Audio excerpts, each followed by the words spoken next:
আজকে আমরা draw the বিটসের কিছু ডিফারেন্ট নাম্বার শিখবো, যেমন 24 আছে, এখানে 13 আছে, আরও নাম্বার আছে সেগুলো।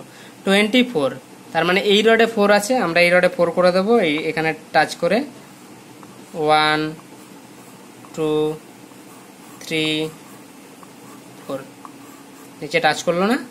এবার এখানে 2, তাহলে এই রডে 2 করব, 2 মানে লোয়ার বিটস হবে 1 2, তাহলে টোটাল কত হলো 2 4 24। এবার এটা হচ্ছে 1 3, তাহলে এই রডে 3টা এখানে করে দেব 1 2 3, আর এদিকে আছে 1, তাহলে এখানে 1, তাহলে 1 3 13 24 আর 13। বোঝা গেল? সবাই বুঝতে পেরেছ?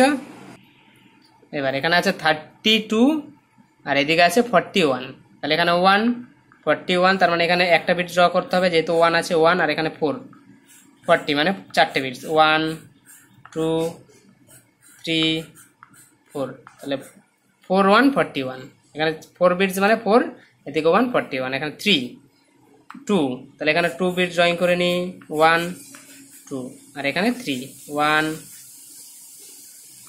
2 3, একটা বিটসের সাথে আরেকটা বিট যেন টাচ করে থাকে সুন্দর। তাহলে 3 2 32, এখানে 4 1 41। তাহলে সবাই বুঝতে পেরেছো কিভাবে আমরা ডিফারেন্স নাম্বারগুলো আমরা কিভাবে করছি।